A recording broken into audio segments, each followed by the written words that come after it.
సోదరులు ఎర్రల శ్రీనివాస్ గారికి, గెల్లు శ్రీనివాస్ గారికి, కిషోర్ గారికి అందరికి కూడా నమస్కారం.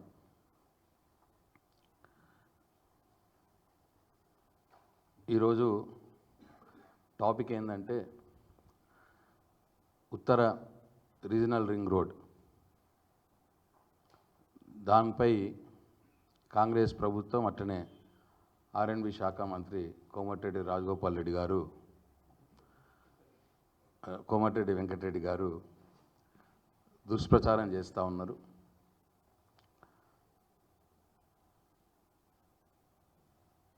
వాళ్ళు చేయంది చేసినట్టు అన్ని అబద్ధాలు చెప్తా ఉన్నారు. వాస్తవాలు ప్రజలకు మీడియా ద్వారా తెలవాలని చెప్పి ఈ పత్రికా సమావేశం పెట్టడం జరిగింది. గత సంవత్సర కాలంగా మనం గమనిస్తుంటే అబద్ధాలు చెప్పడంలో ముఖ్యమంత్రి గారు, మంత్రులు ఒకరికొకరు పోటీపడి మరీ అబద్ధాలు చెప్తున్నారు, ప్రచారం కూడా చేస్తూ ఉన్నారు. వీళ్ళు చెప్పే అబద్ధాలు ఎట్లున్నాయంటే అబద్ధమే సిగ్గుపడేటట్టు ఇవాళ వాళ్ళు అబద్ధాలు ఆడుతూ ఉన్నారు. కేసీఆర్ గారు చేసిన పనులను తామే చేసినట్టు గొప్పలు చెప్పుకుంటూ ఉన్నారు. ఇది ఎట్లుందంటే మందికి పుట్టిన బిడ్డని ముద్దు చేస్తూ మాకే పుట్టినట్టు డ్రామాలు ఆడినట్టు ఇవాళ ఈ కాంగ్రెస్ ముఖ్యమంత్రి రేవంత్ రెడ్డి గారు, అట్లాగే మంత్రులు, ముఖ్యంగా మా కోమటిరెడ్డి వెంకటరెడ్డి గారు చేస్తూ ఉన్నారు. యాక్చువల్గా ఈ రీజనల్ రింగ్ రోడ్ ప్రాజెక్ట్ అనేది కేసీఆర్ గారి మదిలో నుంచి పుట్టినటువంటి ప్రాజెక్టు. ఈ ప్రాజెక్టు వారి యొక్క మానస పుత్రిక. ఈ ప్రాజెక్ట్ కోసం వారు ఇంజనీర్లతో, స్టేక్ హోల్డర్స్తో, ఈ హైదరాబాద్ చుట్టుపక్కల ఉన్నటువంటి నాయకులతో అనేక గంటలు మేధోబదనం చేసి ఈ ప్రాజెక్టును వారు రూపకల్పన చేసినారు. దీని ముఖ్య ఉద్దేశం ఏంటంటే హైదరాబాద్ కాస్మోపాలిటన్ సిటీగా అవుతుంది. ఇక్కడ వెదర్ బాగుంటుంది. ఈ డెవలప్మెంట్కి ఎక్కువ స్కోప్ ఉన్నది హైదరాబాద్ సిటీకి. అట్లాగే హైదరాబాద్ నుంచి 100 కిలోమీటర్లు రేడియస్లో ఉన్నటువంటి ఇతర జిల్లాలు కూడా, మెదక్ కావచ్చు, నల్గొండ కావచ్చు, మహబూబ్నగర్ కావచ్చు, రంగారెడ్డి కావచ్చు, ఈ జిల్లాల్లో కూడా ఉన్నటువంటి సెటిలైట్ టౌన్స్ కావచ్చు, ఆ ప్రాంతాలు కావచ్చు, డెవలప్ కావాలి. ఈ 100 కిలోమీటర్ల చుట్టూతా ఏరియాని డెవలప్ అయితే హైదరాబాద్ పెద్ద ఎకనామిక్ జోన్గా తయారవుతుంది. ఈ దేశంలోనే మంచి నగరంగా, ఫాస్టెస్ట్ గ్రోయింగ్ నగరంగా ఎదుగుతుంది అనే దూరదృష్టితోటి ఆ రోజు అప్పటి ముఖ్యమంత్రి కేసీఆర్ గారు ఈ రీజనల్ రింగ్ రోడ్ ప్రాజెక్ట్కి రూపకల్పన చేసినారు. ఇదేంటంటే నార్త్ రీజనల్ రింగ్ రోడ్ ఉత్తర భాగం ఏమో 160 కిలోమీటర్లు సుమారు, దక్షిణ భాగం ఏమో 190 కిలోమీటర్లు సుమారు, అంటే 350 కిలోమీటర్ల మొత్తం పొడవున ఈ రీజనల్ రింగ్ రోడ్ ప్రాజెక్టుని చేపట్టాలి. దీనికి దాదాపు ఉత్తర భాగానికి ఒక 8,000 కోట్లు రోడ్ వేయటానికి, 4,000 కోట్లు ల్యాండ్ ఎక్విజిషన్ సుమారు ఆ రోజు అనుకుంది, అంటే 12,000 కోట్లు. దక్షిణ భాగానికి వచ్చి అది 190 కిలోమీటర్లు ఎక్కువ ఉంది కాబట్టి దానికి 5,000 కోట్లు ల్యాండ్ ఎక్విజిషన్, 10,000 కోట్లేమో రోడ్ వేయటానికి, అంటే అది 15,000 కోట్లు. దక్షిణ భాగం 15,000 కోట్లు, ఉత్తర భాగం 12,000 కోట్లు, మొత్తంగా 27,000 కోట్లతో ఈ రీజనల్ రింగ్ రోడ్ ప్రాజెక్ట్ చేసుకోగలిగితే హైదరాబాద్ సిటీ, హైదరాబాద్ చుట్టుపక్కల 100 కిలోమీటర్ల చుట్టుపక్కల ఉన్న ప్రాంతం అంతా కూడా డెవలప్ అవుతుంది. తెలంగాణకే ఇది ఒక ఎకనామిక్ జోన్గా తయారవుతుంది అన్న ఉద్దేశంతో ఈ ప్రాజెక్టును రూపకల్పన చేసినారు. అయితే మనం యాజ్ ఎ స్టేట్గా మనం దాన్ని కడితే మన స్టేట్ మీద భారం పడుతుంది. ఈ మొత్తం సిటీ చుట్టూతా సిటీలో గుండా 14 నేషనల్ హైవేస్ పోతూ ఉన్నాయి. ఈ 14 నేషనల్ హైవేస్ని కలుపుకొని ఒక రీజనల్ రింగ్ రోడ్ ప్రపోజ్ చేసి నేషనల్ హైవే వాళ్ళతో చేపించగలిగితే రాష్ట్రం మీద భారం తగ్గుతుంది అన్న ఉద్దేశంతో 2015లో నుంచే ముఖ్యమంత్రి గారు కేసీఆర్ గారు అప్పటి ప్రైమ్ మినిస్టర్ మోడీ గారిని గడ్కరీ గారిని రిక్వెస్ట్ చేయడం జరిగింది రీజనల్ రింగ్ రోడ్ ప్రాజెక్ట్ తీసుకోండి అని. అయితే ఈ 15 నుంచి 17 దాకా వాళ్ళని కలిసి రిక్వెస్ట్ చేస్తే 17లో వాళ్ళు సూత్రప్రాయంగా అంగీకారం తెలిపినారు చేస్తాము అని చెప్పి.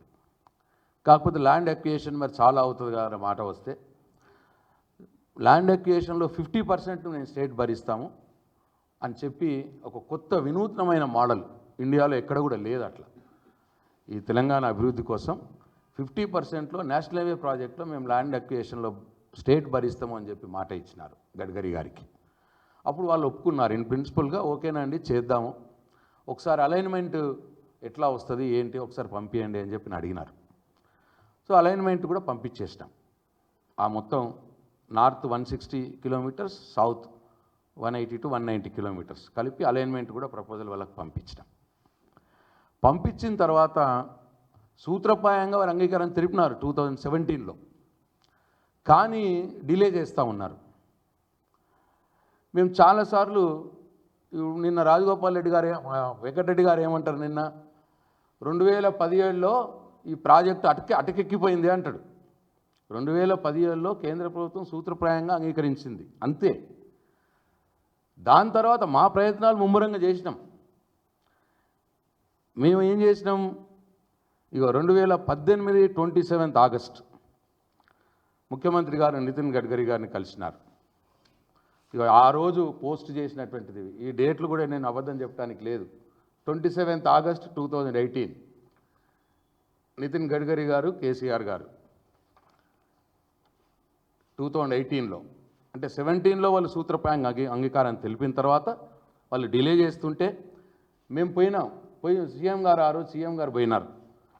పోయి ఇక రీజనల్ రింగ్ రోడ్ దీన్ని ఏంటంటే ఢిల్లీ పర్యటనలో భాగంగా ముఖ్యమంత్రి కె చంద్రశేఖరరావు గారు కేంద్ర మంత్రి నితిన్ గడ్కరీని కలిశారు. రాష్ట్రంలో జాతీయ రహదారుల అభివృద్ధి రీజనల్ రింగ్ రోడ్ ప్రాజెక్టులపై నితిన్ గడ్కరీతో సీఎం కేసీఆర్ చర్చించారు. This is on 27 August 2018. అంటే 2017 తర్వాత చాలాసార్లు కలిసాము. నా దగ్గర అవైలబుల్ ఉన్నాయే, నేను ఇన్ఫర్మేషన్ తీసుకున్నాను ఇప్పుడు ఇమీడియట్గా. అంటే 2018లో కలిసినాం 17 తర్వాత వన్స్. అట్లాగే తర్వాత మళ్ళీ అప్పుడు కలిస్తే మళ్ళీ ఎన్నుకోండి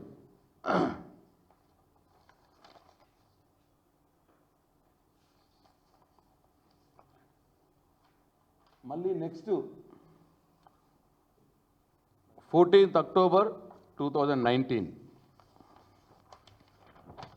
మళ్ళీ నేను సీఎం గారు ఇది నేనున్నాను ఇక్కడ 14 అక్టోబర్ 2019 మళ్ళీ నేను గడ్కరీ గారిని కలిశాను. అప్పుడు కూడా అడిగాం, వివిధ ప్రాజెక్టులతో పాటు రీజనల్ రింగ్ రోడ్ కూడా అడిగాం. ఇగో దిస్ ఇస్ ఆల్.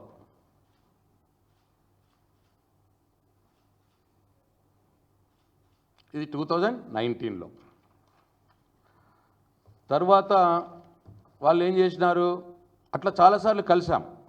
కలిస్తే 2021 మార్చ్లో 2021 మార్చ్లో భారత్మాల ఫేజ్ 1 ప్రాజెక్టులో తీసుకుంటున్నాము అని చెప్పి అనుమతులు ఇచ్చారు, లిస్ట్ చేశారు. భారత్మాల ఫేజ్ 1 ప్రాజెక్టులో నార్త్ ఉత్తర రింగ్ రోడ్ మాత్రమే, సౌత్ చెప్పలేదు అప్పుడు. ఇప్పుడు అది 21 మార్చ్లో వాళ్ళు ఇచ్చినారు. ఆ డేట్ కూడా ఎగ్జాక్ట్ డేట్ ఈజ్ మార్చ్ 5, 2021 నాడు భారత్మాల ఫేజ్ 1లో ఉత్తర రీజనల్ రింగ్ రోడ్ ప్రాజెక్టుని టేకప్ చేస్తున్నామని లిస్టులో పెట్టినారు. అది జరిగింది, లిస్టులో పెట్టినారు. మరి మేము మీకు అలైన్మెంట్ పంపించినాము, అది అప్రూవల్ చేయండి, అప్రూవల్ చేస్తే డిపిఆర్ పంపిస్తామని చెప్పి అడిగినాం చాలాసార్లు. అయితే వాళ్ళు కన్ఫ్యూజన్లో పడిపోయినారు. భారత్మాల ప్రాజెక్టును ఉంచుదామా తీసేద్దామా అన్న కన్ఫ్యూజన్లో పడిపోయి నిర్ణయం తీసుకోలేదు వాళ్ళు. సరే మేము పట్టు విడవకుండా మళ్ళీ పోయినాం. ఇగో దిస్ ఈజ్ మార్చ్లో వాళ్ళు భారత్మాల ప్రాజెక్ట్లో పెడతామన్న తర్వాత ఇగో 6th సెప్టెంబర్ 2021 కరోనా టైంలో సీఎం గారు, నేను, కేసీఆర్ గారు, నేను, నామా నాగేశ్వరరావు గారు మా పార్లమెంటరీ పార్టీ లీడర్ ఇక మేము పోయినాం. ఇది ఎప్పుడండి? సెప్టెంబర్ 21 వాళ్ళు భారత్మాల ప్రాజెక్టులో ఇంక్లూడ్ చేసిన తర్వాత అలైన్మెంట్ అప్రూవల్ చేయండి అని అడిగాం. ఇది పోయి కలిసిన తర్వాత మళ్ళీ వాళ్ళు ఏం చేసినారు, డిసెంబర్ 6, 2021 నాడు అలైన్మెంట్ అప్రూవ్ చేసినారు. ఎప్పుడది? డిసెంబర్ 6, 2021 నాడు అలైన్మెంట్ అప్రూవ్ చేసినారు.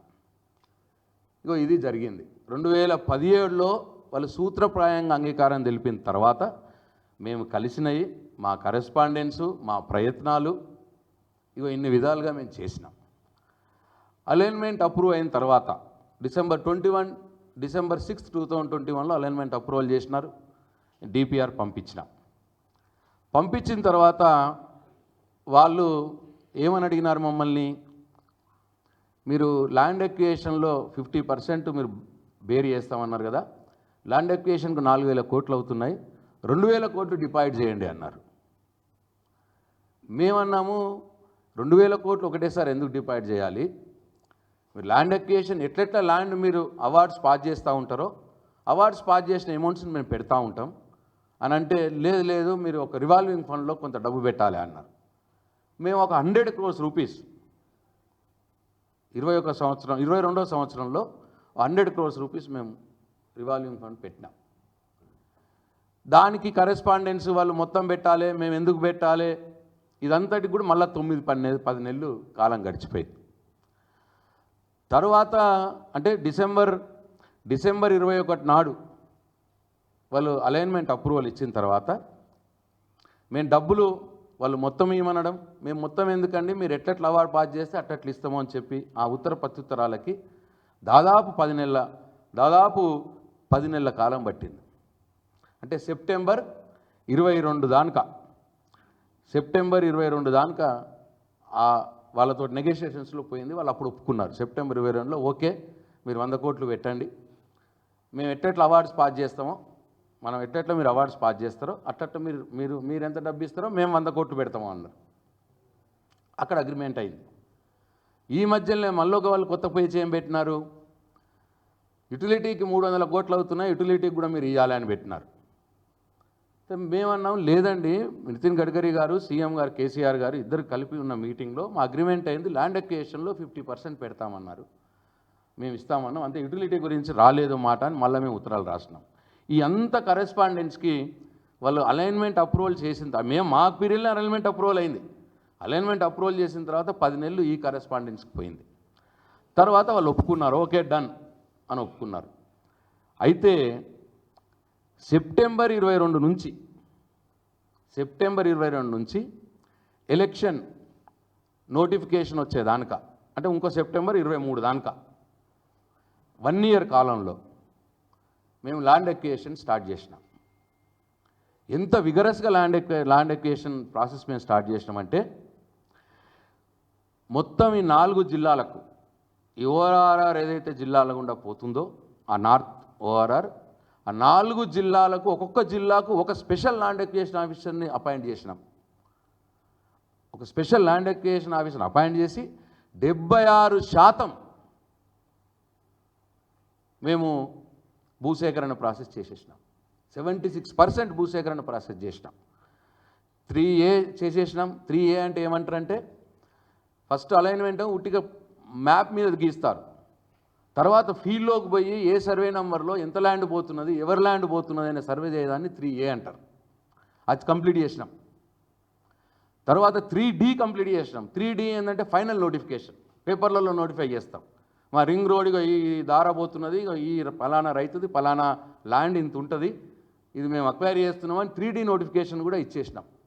మేము 1 year కాలంలోనే 76% భూసేకరణ ప్రాసెస్ కంప్లీట్ చేసినాం మేము. 2022 సెప్టెంబర్ నుంచి 2023 సెప్టెంబర్ మట్టికి అక్కడ ఎలక్షన్లు వచ్చినాయి, అయింది. వాళ్ళు వచ్చినారు, వాళ్ళు వచ్చి ఇప్పుడు 13 నెలలు అయింది. ఈ 13 నెలల కాలంలో నేను ఇక కోమటిరెడ్డి వెంకటరెడ్డి గారు వినాలి దయచేసి మీడియా ద్వారా, ఈ 13 నెలల కాలంలో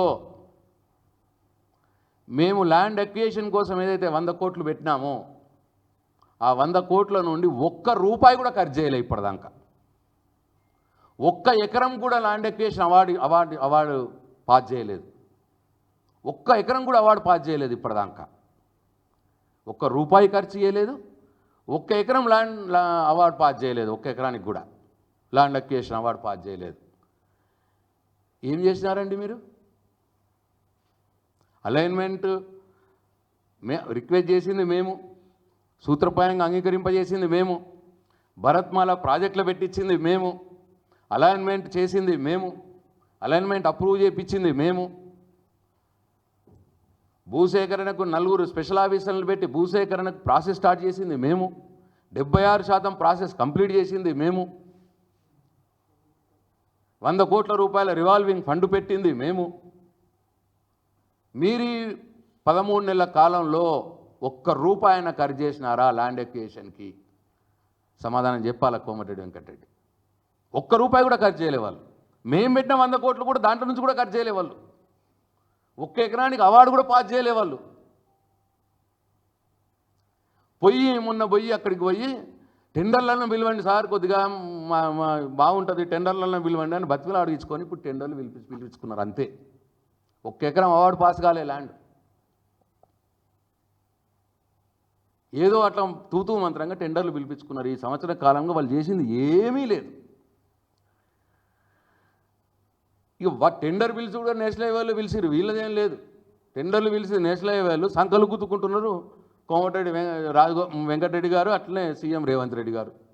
ఇక ఈ మాత్రం దానికట సీఎం గారు ఆర్ఎండ్బి మినిస్టర్ గారికి ఫోన్ చేసి అభినందనలు, ఇది ఒక చారిత్రాత్మకమైన రోజు తెలంగాణ,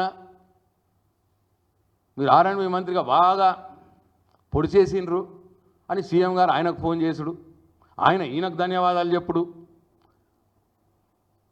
ఏం చేసిర్రండి? ఒక్క ఎకరానికైనా అవార్డు పాస్ చేసినారా ల్యాండ్ అక్విజిషను ఈ 13 నెలల కాలంలో? ఒక్క రూపాయైనా ఖర్చు పెట్టినారా? ఒక్క రైతు దగ్గర ఒక ఎకరం తీసుకొని ఒక రూపాయైనా ఇచ్చినారా? No, zero.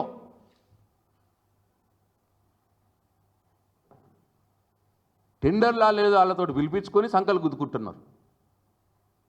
చేసిందంతా కేసీఆర్ గారు ఉన్నప్పుడు.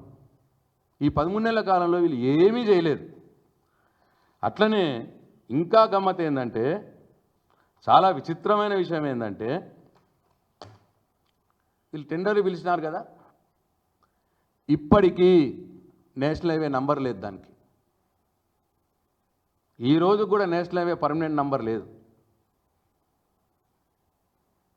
టిల్ టుడే ఈ 161 కిలోమీటర్ల ఉత్తర రీజనల్ రింగ్ రోడ్ ఏదైతే వీళ్ళు టెండర్లు పిలిచినారో ఇప్పటికీ దానికి పర్మనెంట్ నేషనల్ హైవే నంబర్ లేదు. ఒకటి, ఇప్పటికీ దానికి ఎన్వైరన్మెంట్ క్లియరెన్స్ లేదు. 2, నేషనల్ హైవే నంబర్ లేకుండా, ఎన్వైరన్మెంట్ క్లియరెన్స్ లేకుండా టెండర్లు యాక్సెప్ట్ కావు. 3, టెండర్లు యాక్సెప్ట్ కాకపోతే వర్క్ జరగదు, వర్కే స్టార్ట్ కాదు. 4,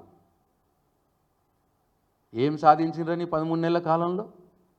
ఎందుకు ఒకళ్ళకొకళ్ళకు ఫోన్లు చేసుకుంటా, డ్రామాలు ఆడుకుంటా, మేము చేసిన దాన్ని మీరు చేసినామని చెప్పుకొని, మంది కుట్టిన బిడ్డను ముద్దాడుకుంటా మాకే పుట్టినట్టు డ్రామాలు చేసుడు ఏమవసరం అండి ఇది? ఇకపోతే అందుకే నేను వెంకటరెడ్డి గారు మీరు ఎన్ని అబద్ధాలు చెప్పుదామని చూసినా ఇవన్నీ రికార్డ్స్. మీ అప్పుడు మేము ఉన్నప్పుడు ఉన్న ఆఫీసర్లే ఇప్పుడు ఉన్నారు. మేము చెప్పేది ఏది తప్పు కాదు, కనుక్కోండి మీరు. అందుకే సంకల్ కుదుకునుడు మానేసి ల్యాండ్ అక్విజిషన్ అవార్డు పాస్ మీద దృష్టి పెట్టండి. మేము ఇచ్చిన 100 కోట్లన్నా కానీ ఖర్చు పెట్టండి. పర్మనెంట్ నంబర్ తీసుకురండి నేషనల్ హైవేకి, national highway number permanent number తీసుకురండి. రీజనల్ రింగ్ రోడ్ ఉత్తర భాగానికి ఎన్వైరన్మెంట్ క్లియరెన్స్ తీసుకురండి. అప్పుడు కానీ పనులు మొదలు కావు. అట్లనే దక్షిణ భాగం రీజనల్ రింగ్ రోడ్, దీని వెనుక పెద్ద దోపిడీ వ్యవస్థ జరుగుతూ ఉన్నది దక్షిణ భాగం రీజనల్ రింగ్ రోడ్ మీద. ఎందుకంటే మొత్తం ఇప్పుడు నా ఉత్తర భాగం regional ring road central government take up చేస్తున్నది. వీళ్ళకేం రాదు, దాంట్లో వాళ్ళే కాంట్రాక్టర్స్ కాల్ఫర్ చేస్తారు, వాళ్ళే ఎగ్జిక్యూట్ చేస్తారు, ఏమి రాదు వీళ్ళకు. దక్షిణ భాగం రీజనల్ రింగ్ రోడ్ కూడా కేసీఆర్ గారి ప్రభుత్వం ఉన్నప్పుడు, మేమున్నప్పుడే సూత్రప్రాయంగా అంగీకారం తెలిపినారు. మేము అలైన్మెంట్ ప్రపోజల్ కూడా పంపించినాము. దక్షిణ భాగం రీజనల్ రింగ్ రోడ్ కూడా మేము అలైన్మెంట్ ప్రపోజల్ పంపించినాం మేము ఉన్నప్పుడే. వీళ్ళు వచ్చి ఇప్పుడు 13 నెలలు అయింది. ఏమైంది మరి దక్షిణ భాగం రీజనల్ రింగ్ రోడ్ అనుమతులు ఏమైనాయి? ఎక్కడ వేసిన గొంగలు అక్కడనే ఉన్నది. పైగా దాని అలైన్మెంట్ మార్పుల మీద పడ్డారు ఇప్పుడు వీళ్ళు. ఎవరెవరి భూమి ఎక్కడున్నది చూసుకుంటూ ఆ భూముల దగ్గరికి వెళ్ళి రీజనల్ రింగ్ రోడ్ పోవాలి, దక్షిణ భాగం రీజనల్ రింగ్ రోడ్. దాని మీద దృష్టి కేంద్రీకరిస్తున్నారు. ఈ దక్షిణ భాగం రీజనల్ రింగ్ రోడ్కి ల్యాండ్ అక్విజిషన్కి 5,000 కోట్లు, రోడ్కో 10,000 కోట్లు, రఫ్లీ 15,000 కోట్లు అవుతాయి. ల్యాండ్ అక్విజిషన్లో 2,500 కోట్లు స్టేట్ గవర్నమెంట్ ఇస్తే 12,500 కోట్లు సెంట్రలే పెట్టుకుంటుంది. ఇప్పుడు ఆ 12,500 కోట్లు సెంట్రల్ పెట్టుకుంటా అనంగా కూడా అప్పుడు ఆ ప్రభుత్వంలో అలైన్మెంట్ ఏదైతే ప్రపోజ్ చేసామో వాళ్ళు దానికి ఓకే చెప్పిర్రు. సెంట్రల్ గవర్నమెంట్ ఓకే చెప్పినటువంటి అలైన్మెంట్ని, రోడ్ అలైన్మెంట్ని ఇవాళ మారుస్తున్నారు. ఇలా అలైన్మెంట్ ఇష్టం వచ్చినట్టు మారుస్తే సెంట్రల్ గవర్నమెంట్ టేకప్ చేయదు ఆ ప్రాజెక్ట్ని. అయినా పర్వాలేదు, బ్యాంకుకి వెళ్ళి వడ్డీ అప్పులు తెచ్చైనా సరే 12,500 కోట్లు బ్యాంక్ నుంచి అప్పు తెస్తారట, ఈ రాష్ట్రం మీద భారం వేస్తారట. వేసి కానీ రోడ్డు మాత్రం వాళ్ళ భూములు ఎక్కడున్నాయో అక్కడి నుంచే తిరిగి రావాలన్నట. వాళ్ళ భూములు ఎక్కడున్నాయో అక్కడి నుంచి తిరిగి రావడానికి దక్షిణ రీజనల్ రింగ్ రోడ్ని అలైన్మెంట్ మార్చి సెంట్రల్ గవర్నమెంట్ టేకప్ చేసే వీలు లేకుండా తెలంగాణ రాష్ట్ర ప్రజల మీద 12,500 కోట్ల భారం మోపి రాష్ట్ర ప్రభుత్వమే రీజనల్ రింగ్ రోడ్ ప్రాజెక్ట్ని దక్షిణ భాగం చేయాలని ఇవాళ ప్రయత్నం జరుగుతున్నది. దయచేసి ప్రజలు ఇది గమనించాలి. కేవలం వాళ్ళ స్వలాభం కోసం, వాళ్ళ భూముల దగ్గరికి రోడ్డు పోవాలని, ఈ రోడ్ వర్క్ని వాళ్ళ కాంట్రాక్టర్లకు ఇచ్చుకోవాలని, తద్వారా ఏదో లబ్ధి పొందాలని సెంట్రల్ గవర్నమెంట్ చేస్తామన్నా కానీ లేదు, వద్దు మేమే చేస్తామని తెలంగాణ ప్రజల మీద 12,500 కోట్ల భారం మోపి మరీ ఇవాళ వీళ్ళు చేసే యోచనలో ఉన్నారు. అందుకే నేను ఇవాళ బీఆర్ఎస్ పార్టీ పక్షాన, ప్రజల పక్షాన నేను ఆర్ఎండ్బి మంత్రి గారిని, ముఖ్యమంత్రి గారిని డిమాండ్ చేస్తూ ఉన్నా. ఉత్తర రీజనల్ రింగ్ రోడ్లో మేము చేసిన పనులు తప్ప మీరు ₹1 ఖర్చు చేయలేదు, 1 ఎకరం భూసేకరణ చేయలేదు. మీరు ఇప్పుడు టెండర్లు పిలుస్తున్నామని చెప్పుకుంటున్న దానికి నేషనల్ హైవే నంబర్ లేదు, ఎన్వైరన్మెంట్ క్లియరెన్స్ లేదు. ఇవేవీ లేనిది అది ప్రాజెక్టు స్టార్ట్ కాదు. ఉట్టిగా మీరు ప్రజలకు మాయబెట్టుడు, మాయమాటలు చెప్పుడు తప్ప ఏమి కాదు. కాబట్టి దాని మీద దృష్టి పెట్టండి. తొందరగా అవార్డు పాస్ చేయండి, రైతులకు డబ్బులు ఇవ్వండి, ఇచ్చి భూమిని సేకరించండి. నంబర్ తీసుకురండి, ఎన్వైరన్మెంట్ క్లియరెన్స్ తీసుకురండి, తీసుకొచ్చి తొందరగానే ఫిబ్రవరిలో మీరు స్టార్ట్ చేస్తామని చెప్పినారు. రీజనల్ రింగ్ రోడ్ నార్త్ ఉత్తర భాగం ఫిబ్రవరిలో స్టార్ట్ చేయండి, మార్చిలో మళ్ళీ నేను ఒక ప్రెస్ మీట్ పెడతా దాని మీద. మీరు నిన్న డాంబికాలు పోయినారు కదా, ఫిబ్రవరిలో స్టార్ట్ అయిపోద్ది, 2 నెలల్లో కంప్లీట్ చేస్తాను చేయండి, చాలా మంచిది. ఫిబ్రవరిలో స్టార్ట్ చేయకపోతే మాత్రం నేను మార్చిలో మళ్ళీ మిమ్మల్ని నేను ప్రశ్నించాల్సి ఉంటుంది. అట్లనే దక్షిణ భాగం రీజనల్ రింగ్ రోడ్ తెలంగాణ రాష్ట్ర ప్రజల మీద భారం వేయకుండా మేము ప్రభుత్వంలో ఉన్నప్పుడు ఏదైతే నేషనల్ హైవే వారు అలైన్మెంట్ అప్రూవ్ చేసినారో ఆ పాత అలైన్మెంట్ ప్రకారం, లేదు మీరు కొత్త అలైన్మెంట్ పోతే దానికి కారణాలు చెప్పండి, పారదర్శకంగా చేయండి, చేసి సెంట్రల్ గవర్నమెంట్ ఒప్పించి ప్రాజెక్టుని నేషనల్ హైవే వాళ్ళే టేకప్ చేసేటట్టు చేయండి. అంతే తప్ప మీ స్వలాభం కోసం మీ గుత్తేదారులకు మీ తాబేదారులకు కాంట్రాక్టులు ఇచ్చేందుకు తెలంగాణ రాష్ట్ర ప్రజల మీద భారం మోపి అప్పులు తెచ్చి ప్రాజెక్టు చేపడతాం మంచిది కాదు. ఇది నేషనల్ హైవే వాళ్ళతోటే, దక్షిణ భాగం కూడా నేషనల్ హైవే వాళ్ళతోటే టేకప్ చేసేటట్టు చెయ్యాలని చెప్పి నేను ఆర్ఎండ్బి మంత్రి గారిని, ముఖ్యమంత్రి గారిని డిమాండ్ చేస్తూ ఉన్నాను. అట్లనే ఇంకొక మాట,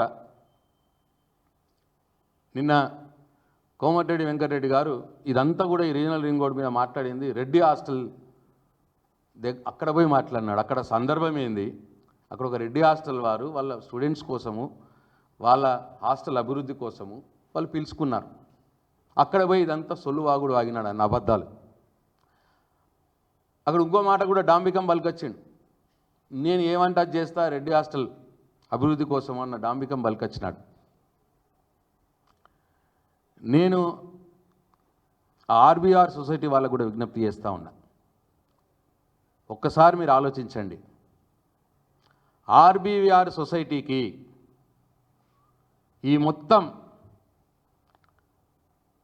ఉమ్మడి ఆంధ్రప్రదేశ్లో కావచ్చు ఎవరైనా ₹1 సాయం చేసినారా? కేసీఆర్ గారు ఆర్బీఆర్ సొసైటీకి, రాజా బహదూర్ వెంకటరామరెడ్డి గారు ఒక గొప్ప సాంఘిక సంస్కర్త, గ్రామాల్లో ఉన్న పిల్లలకు చదువుకోవడానికి అవకాశం లేదు, హైదరాబాద్లో వాళ్ళకి హాస్టల్స్ పెడితే వాళ్ళు ఉండి చదువుకుంటారు, ఒక రెడ్డిసే కాదు అన్ని కులాల వాళ్ళు కూడా దాంట్లో ప్రవేశం కల్పించాలి అన్న ఉద్దేశంతో ఆ రోజు ఆర్బీఆర్ హాస్టల్ పెట్టినాడు. నారాయణగూడలో ఆర్బీఆర్ కాలేజ్ ప్లస్ హాస్టల్ పెట్టినాడు గర్ల్స్కి. అదొక మంచి సంస్థ అని కేసీఆర్ గారు భావించి, ఇంత మటుకు ఏ ముఖ్యమంత్రి చేయలే, ఏ రెడ్డి ముఖ్యమంత్రి కూడా చేయలే. కేసీఆర్ గారు ఆర్బీఆర్ సొసైటీకి బుద్వేల్లో 10 ఎకరాల విలువైన భూమిని ఇచ్చాడు. 50 కోట్ల ఎకరం ఇవాళ ఎంత లేదన్నది, 500 కోట్ల రూపాయల విలువ గల భూమిని ఇచ్చాడు. 10 కోట్ల ఫండ్ కూడా ఇచ్చాడు, 10 కోట్ల రూపాయల నగదు కూడా ఇచ్చాడు, కట్టుకోమని చెప్పి, ఇక్కడ హాస్టల్ కట్టండి, ఎడ్యుకేషన్ ఇన్స్టిట్యూషన్ కట్టండి అని చెప్పి. ఇవాళ జరుగుతూ ఉన్నాయి పనులు అక్కడ. కేసీఆర్ గారు ఇచ్చారు, కేసీఆర్ గారు ప్రభుత్వం ఇచ్చింది. ఒక్కరైనా, ఇంతమంది ముఖ్యమంత్రులు పాలించినారు కదా, ఏ ముఖ్యమంత్రి అయినా ఆర్బీఆర్ సొసైటీకి ₹1 ఇచ్చినారా? దయచేసి రెడ్డి బంధువులు ఆలోచించాలి. ఇటువంటి మాయమాటలు చెప్పిన వాళ్ళు నమ్మకండి. మంచిదైన నిన్న చేస్తా అన్నాడు, స్వాగతం. కానీ ఈ రీజనల్ రింగ్ రోడ్ ఎట్లయితే అబద్ధాలు ఆడుతున్నాడో అక్కడ కూడా అదే అబద్ధాలు ఆడిండేమో అని నా బాధ.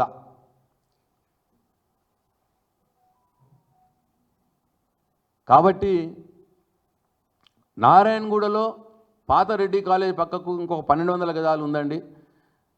ఆడపిల్లలు చదువుకుంటున్నారు, హాస్టల్లో ఉండటానికి ఇంకా చదువుకోవట్లేదు, ప్లేస్ సరిపోవట్లేదు, ఆ ల్యాండ్ కూడా ఇవ్వండి, అక్కడ ఇంకో బిల్డింగ్ కడతామని వాళ్ళు అడిగితే 1200 గజాల ప్రభుత్వ స్థలాన్ని కూడా నారాయణగూడ సెంటర్లో ఇచ్చినాడు కేసీఆర్ గారు. అది ఓ 10 కోట్ల రూపాయల విలువ గల స్థలం. ఇట్లా ఇంత చేసినారు కేసీఆర్ గారు ఆర్బీఆర్ సొసైటీకి. ఇవాళ ఈయన పోయి అక్కడ పోయి ఏదో చేసేస్తా అన్నాడు. మేము స్వాగతిస్తున్నా. కేసీఆర్ గారు చేసిన దానికంటే డబుల్ చేయండి మీరు ఆర్బీఆర్ సొసైటీకి, అప్పుడు డెఫినెట్గా మేము వెల్కమ్ చెప్తాం. కాబట్టి రెడ్డి బంధువులు కూడా ఆలోచన చేయాలని చెప్పి నేను కోరుతా ఉన్నా. ఈ ఉత్తర రీజనల్ రింగ్ రోడ్ విషయంలో ఏదైతే ముఖ్యమంత్రి గారు R&B మంత్రి వెంకటరెడ్డి గారు ఏదైతే జబ్బలు జరుచుకుంటున్నారో, సంకలు గుద్దుకుంటున్నారో అవన్నీ కూడా అబద్ధాలు, అవాస్తవాలు అని చెప్పి మీడియా ద్వారా ప్రజలు గమనించాలని చెప్పి కోరుతా ఉన్నా. జై తెలంగాణ, జై కేసీఆర్.